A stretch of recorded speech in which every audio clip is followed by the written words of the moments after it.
ఇప్పుడు కొన్ని దేశాల్లో ఎల్జిబిటీ లాంటి ఉద్యమాలు వస్తున్నాయి. యాక్చువల్గా లెస్బియన్స్, గేయస్, బైసెక్సువల్, ట్రాన్స్జెండర్స్ ఎల్జిబిటీలో. సో సాధారణంగా అంటే కేస్ సెక్స్లు ఉంటాయి కొంతమంది, అంటే అక్కడ ఎటువంటి సమస్యలు వస్తాయి?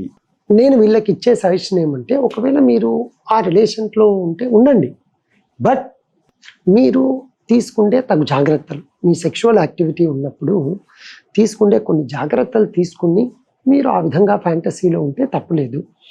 ఎల్జిబిటిక్యూ యాక్ట్ ప్రకారము ఎవరితోనైనా సెక్షువల్గా ఉండొచ్చు, దాంట్లో రెస్ట్రిక్షన్స్ అంటూ లేవు. కానీ మీరు ఆ విధంగా జరిగేటప్పుడు ప్రాబ్లం ఏమొస్తుంది అంటేను, ఈ యానల్ సెక్సులు, ఓరల్ సెక్సులు, మల్టిపుల్ షాపింగ్స్ ఇవి ఎక్కువ అయిపోతూ ఉంటాయి. కాబట్టి తగు జాగ్రత్తలు తీసుకుంటూ మీరు మీ సెక్షువల్ ప్లెజర్ను పొందడంలో ఎటువంటి తప్పు లేదు, దీంట్లో ఎటువంటి రెస్ట్రిక్షన్స్ లేవు.